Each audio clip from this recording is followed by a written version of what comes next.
Hello everyone, thanks for clicking on the video.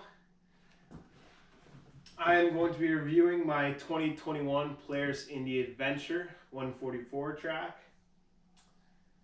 I got the snow machine because I wanted something a little more comfy when I'm trail riding. Me and my wife just got into sledding, so I figured this was going to be a perfect machine for us. And then if we want to bring the kids out, there's room for the kids too. I'm going to go over the pros and cons about the machine that I've found so far. Being in northern Ontario, there's not much snow on the ground right now, so I haven't gotten to ride it too much. I might have put on 10 kilometers, maybe. I think that's even stretching it.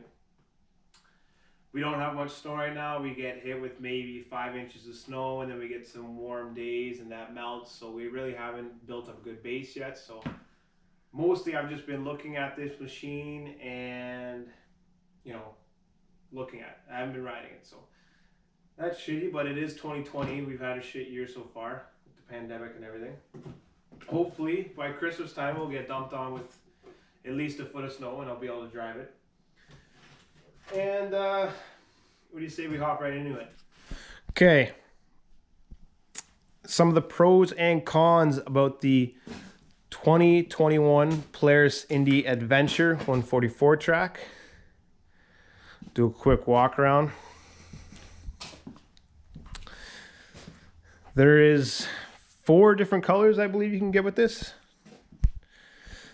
There's the blue, dark blue, red, another nice dark red, white, and the bronze, which I have.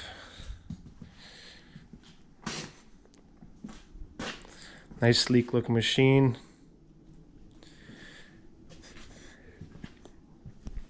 Comes in 144 track or 155. Very similar to your Polaris Voyageur, other than the fact that the 2-up with the storage on the side, this all comes off. If you don't have a person riding with you, you can pop that off easy. That's the lock-and ride 2-up seat connection. These come up on either side and you just lift up the seat and it comes right off. So that's very easy. That's 30 seconds and you can have that seat off and you're riding ready to go. Comes standard, obviously you got your reverse, electric start, and the option to do pull start. Heated grips. You got your headlight adjustment, tilt, I guess, up and down if you want. Choke, obviously, and you also have your kill switch. So in my opinion, it's pretty basic handlebar setup. Nothing fancy there. Pretty plain Jane in my opinion. Not overly thrilled about that, but it is what it is. As far as the handlebar height, I think I could see myself putting a riser on this in the future. I already kind of tilted it forward to get it away from my stomach. I could definitely see myself putting a probably 3-inch riser on it, depending on the type of riding I'm doing. If I'm with my wife and I'm driving, I would obviously have the riser, but she probably won't like that for her style. So there's going to be an argument there, back and forth maybe.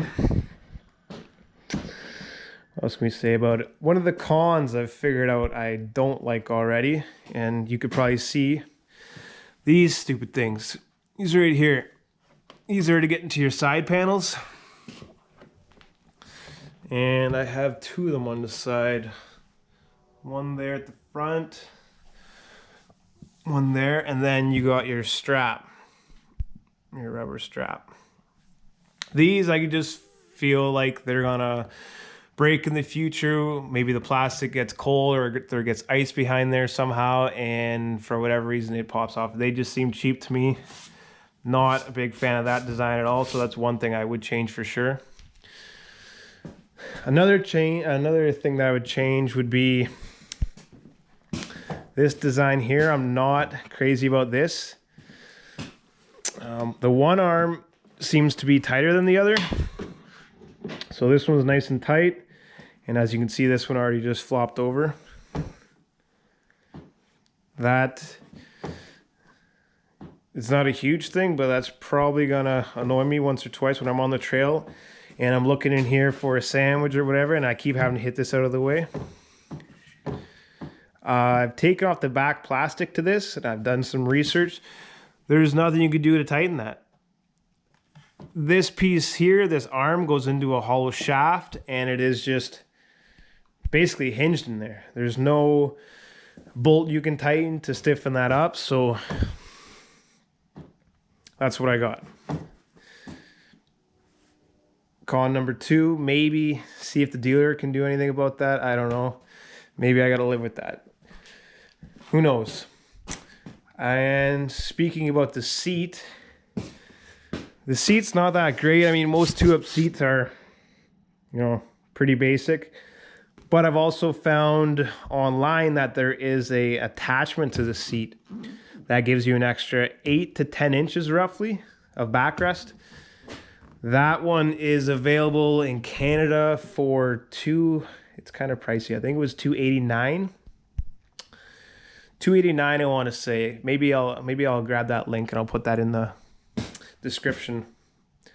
But I want to say that's $289. Obviously places have it in the States, but I've contacted places in the States already and Canada, and you can't get that seat until March.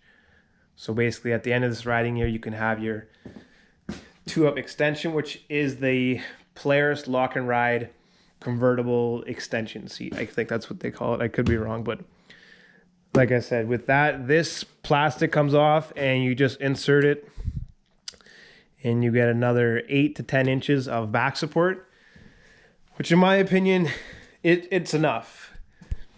The $300 price tag behind it, I don't know. I'm a little skeptical to buy it, but obviously if I'm out riding with my wife and if she's complaining about her back, that makes the trip a little bit shorter because, you know, she wants to go home because her back's sore. So maybe I might jump on that in the future. Maybe. She might talk me into that. Let's see what else. We have the 144 track. 1.35 inch lugs on it. Cobra track system with the Pro Ride chassis and the Ride front shocks. The other thing, just the mechanical gas gauge, no digital there. What other things I can tell you about it before I turn it on? The computer chip is massive. It's like the size of this GoPro I'm holding. It is a huge computer chip. Mind you, the last snow machine I've owned was, well, I haven't even owned it. It's my father's 1989 Citation. It was bulletproof, and back then there was nothing to it. Obviously no computer chip. It was just spark plugs, gas, and oil. Like, it was very basic, so it worked. It was a bulletproof machine, so that lasted a long time. But we decided to get into this. So, without further ado, I'm going to start this puppy up. Jump on her here.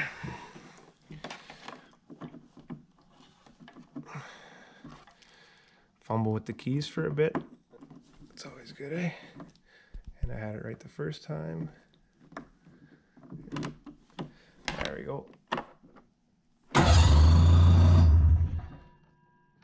That's on there.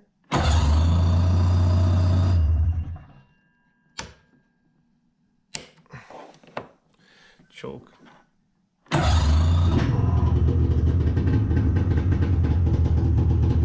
Forgot the choke.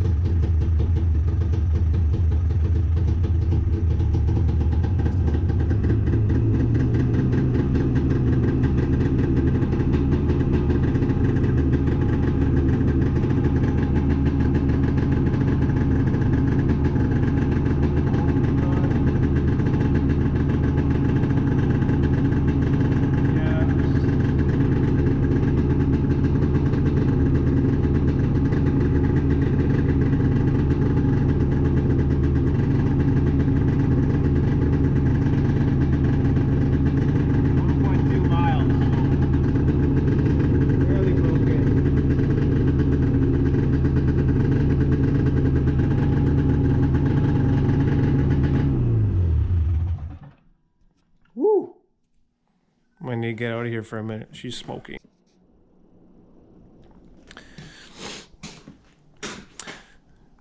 I don't know if you could tell, but she's a little bit smoky in here from that.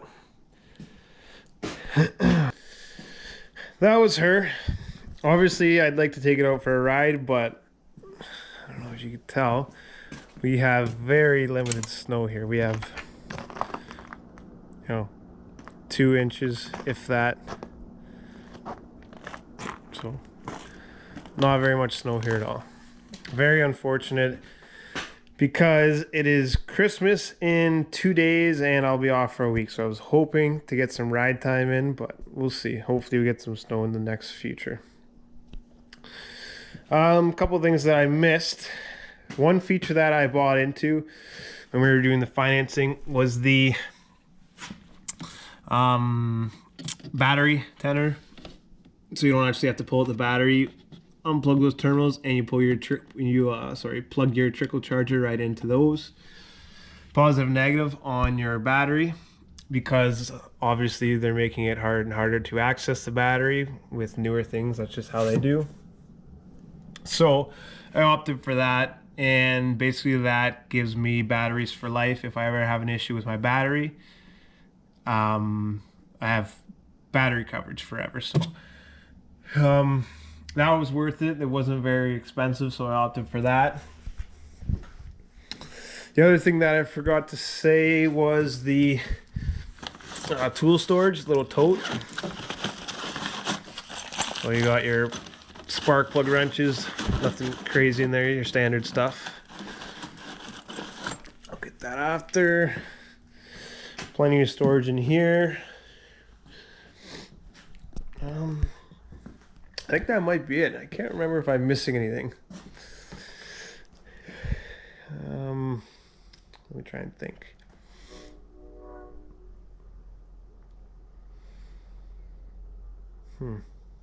I think that's it. I think I pretty much got it.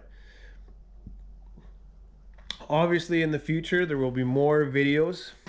I'm hoping to get some videos of me riding this thing, so that will be a review of actually firsthand riding it, letting you know the experience right away. Probably do a review, maybe even on a trail, or wait till I get home to do another review. We'll see. That one will be coming into the future, so hopefully you guys like and subscribe this video to see that one in the near future. I will be putting out a lot of videos. I have just purchased a GoPro, or my wife just purchased a GoPro for Christmas. This is my early Christmas present.